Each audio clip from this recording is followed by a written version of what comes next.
Hello students. In today's business studies class, we will go through the chapter number 2, forms of business organization. In the chapter number 1 students, we have gone through the meaning of business, and now we will have the different forms, which kind of forms we are having in business. So if we look at the table students, we are having private, public and joint sector enterprises. As the name has been suggested here, private enterprises. It is owned, managed and controlled by private persons. Then again it has been divided into two parts, non-corporate and corporate forms. In non-corporate students, we are having the sole proprietorship, partnership and joint Hindu family business. In corporate form, cooperative society and joint stock company. These are the two types of corporate form. In this chapter, we will go through only this private enterprises. So here we should move to the next topic. Sole proprietorship. As the name has been suggested here, sole proprietor, it means a single person. Single person who is carried out all the activities of the business. He is the single owner. He finances the business and also he is having overall control over the business activities, and he will also take all the profits and he has to bear all the risk. Now moving to the next topic, that we are having the features. Actually every business form is having its features, it's having its merits and demerits. So we can say that the sole proprietor is generally suitable for the small business, like we can say beauty parlor.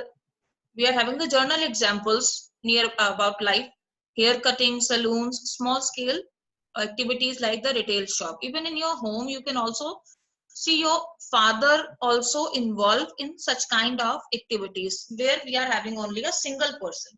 So what are the features? Here, formation and closure. It is very easy to form the sole proprietor. Like we have to open a hair salon or I have to open a beauty parlor. There would be no legal formalities.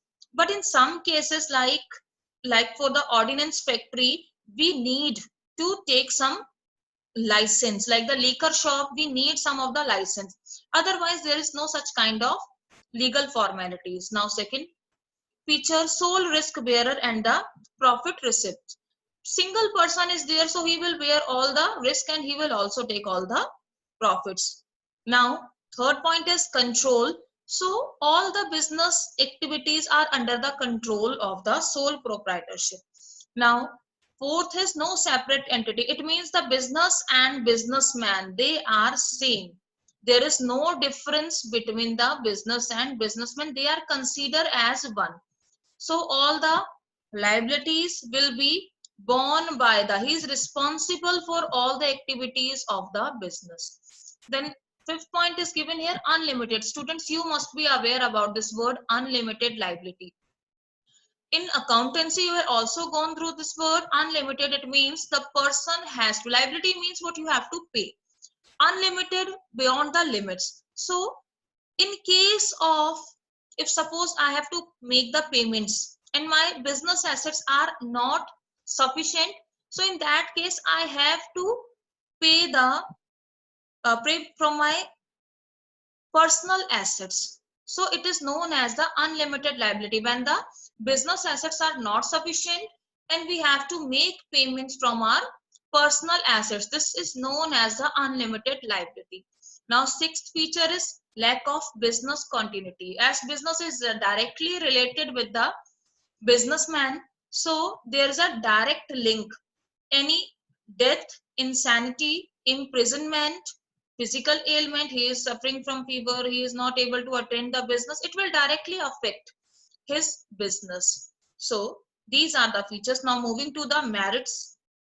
First merit is quick decision making.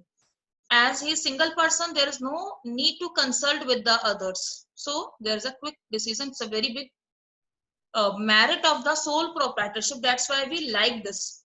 Second is confidentiality of information. That means there is no legal compulsion. Like in companies, we have to show the accounts publicly. You can check the accounts of any of the company anytime. But in sole proprietorship, there is no need to publish the accounts. They don't publish the accounts, so there's a complete secrecy. Now, third one is direct incentive. There's a direct relation. If you see at your home, if your father is indulged in a business, sometimes you see that he is moving around here and there because he want to earn more income. So there's a direct link, a direct relation between the efforts and the profits. So there's a direct incentive. Then sense of accomplishment. Sense of accomplishment means I know that I have to do the work. There is no other person. So such kind of we can say such kind of involvement is known as the working for oneself, is known as the sense of accomplishment.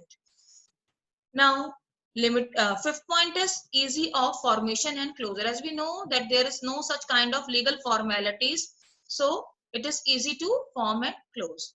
Now, limitations, limited resources. As a single person is only there, funds has to be arranged by the single proprietor. Students, we all know that every firm is having some merits and demerits. So if the sole proprietor is having so many merits, it is having demerits also. So limited resources is a very first limitation, because the funds are very limited. One person is having a very limited relatives, so he has to arrange the funds by himself only. Then second one is limited life of business. As we all know, earlier we have discussed that it is directly related with the businessman. Business is directly related with the businessman, so there is a limited life of business. Unlimited liability, already we have discussed that the if we have to make the payments, our personal assets can also be utilized. Fourth one is managerial, limited managerial ability. As we all know that sometime a single person may not have all kind of activities, or all kind of activities that is needed for him. So there is a limited, he is not having such kind of ability which is needed for, he may be good in finance, he may not be good in accounts. So he would have limited managerial ability, and he can also not afford the good employees because his profits are not so much. Now, next form of this is joint Hindu family business. It is also known as HUF. Joint Hindu family, as the name has been suggested here, joint Hindu family business. Students, the business which is owned by the members of undivided. It means we should have the joint Hindu families for carrying out this business, and it only prevails in India, students, because Hindu families are only found in India. So here the eldest member who is known as the Karta. He is known as the Karta. He has to take care of all the activities. He is having all the decision power. And it is also governed by the provisions of Hindu law, Hindu Succession Act 1956. And the basis of membership, a person when he takes the birth, he became the member of the family. Now, what are the features? Formation, as we know, it is formed by the Hindu undivided families, and at least 2 members are required, and some ancestral. It means we must have some ancestral property so that we can carry out the ancestral means the property that we get from our parents or grandparents. Now, liability of a Karta is unlimited. We have gone through this word already. Unlimited, and the other members are having the limited liability. Then third feature is control. The control overall lies in the hands of Karta. Other members don't have any control. They have to look for the Karta. Continuity, the business remain continue in case if the Karta dies. That time what happened? The next eldest member, the next senior male member become the Karta.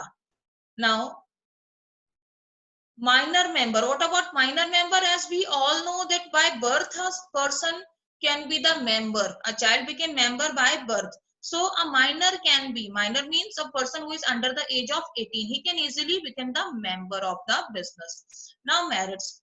Effective control lies in the hands of Karta. So he is having all the decision powers, so others cannot interfere in his decision making. Now, Second point is given here, continue. Business existence. Like in sole proprietorship, the business does not remain long time, does not have any long life as the businessman dies. But here, if the karta dies, the next member, elder member became the or take the position. Limited liability, again we all know limited liability of the other members except karta. Karta is having only the unlimited liability, otherwise it is benefit for the others, they are having the limited liability. Then increased loyalty and cooperation, as this business is carried out by all the family member, so there is a sense of loyalty toward the one other. Now limitations, first we are having the limited resources.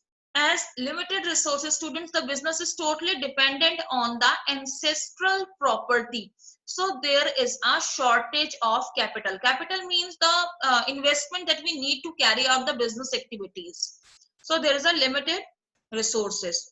Now unlimited liability of karta, this is a disadvantage for the karta because he is overburdened. He is overburdened not with the responsibility of decision making. He has to take the right decision, otherwise there would be conflicts. And management, he has to take care of the business also, and this is a big disadvantage that he has to bear the unlimited liability. That means he has to pay from his personal assets if the business does not have sufficient assets to make the payments. Then dominance of karta, it means the karta is the main member. Karta manages all the activities, so sometimes he would have the dominance over the other partners of the co-partners. So it is a disadvantage because there would be some conflicts. Now, limited managerial skill. Since the karta cannot be expert, he has to take care of all the responsibilities, he has to take care of all the activities, so sometimes he would not be effective. He may not have some kind of business managerial skills that are needed for doing the business.